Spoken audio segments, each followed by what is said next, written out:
So I was just mucking around on YouTube and I see this. Fastest 3x3 super flip ever. 3.71. I'm a fast speedkeeper. Maybe I can beat this world record. Let's give it a go. What?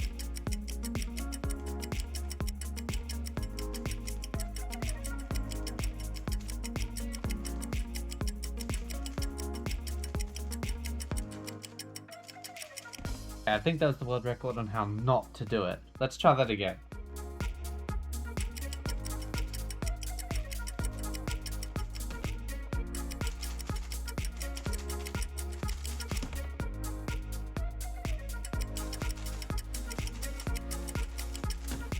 Oh man. 3.294.